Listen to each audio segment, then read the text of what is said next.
Please, gue pengen tahu aja sih. Total Bitcoin Ya. aja. Kita nggak usah ngomong rupiahnya. Kalau rupiah jadi gede Ya kedengarannya. pasti lah, karena bikin exchange sendiri kan udah pernah saya share ya. Terutama di peraturan OJK dan Bapepti, kalau misal kita mau menjual sebuah barang ya, itu kita harus punya stoknya dulu, bos.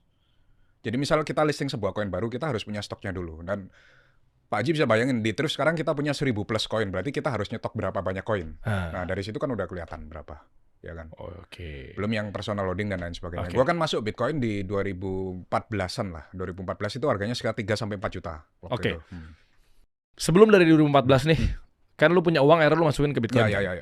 Nah, sebelum itu lu jualan selotip, dari selotip abis itu lu masukin ke Bitcoin apa gimana? Enggak, gua dari selotip gua masih ke IT dulu.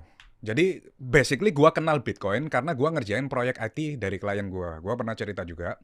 Jadi klien gue ini punya semacam, mungkin kalau sekarang namanya iTunes ya. Jadi lu bisa beli musik dan lain-lain. Dulu kan iTunes nggak ada bro, waktu zaman gue kuliah itu masih belum ada.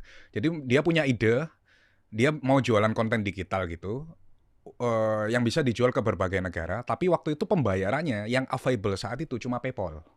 Ya. PayPal which is saat itu fee-nya 4%. Nah kemudian ada waktu itu namanya Bitcoin is Internet Magic Money lah. Istilahnya orang-orang taunya Bitcoin is semacam alternatif lah dari PayPal waktu itu. Nah kemudian gue kan orang IT yang ngerjain proyeknya dia untuk bikin digital store ini. Kemudian gue integrasikan Bitcoin supaya dia bisa nerima Bitcoin. Nah setelah gue pelajari itu, gue running node di komputer gue tes kirim terima Bitcoin, kemudian gue pakai, gue merasa ini gonna be the next big thing gitu. Taunya? This is my gut feeling ya, mungkin karena gue dari keluarga pengusaha kan, gue pernah cerita juga ya. Jadi kalau pengusaha ngeliat sesuatu yang peluangnya bagus, ini kayak gut feeling, wah ini blockchain ini nggak ada di mana-mana nih.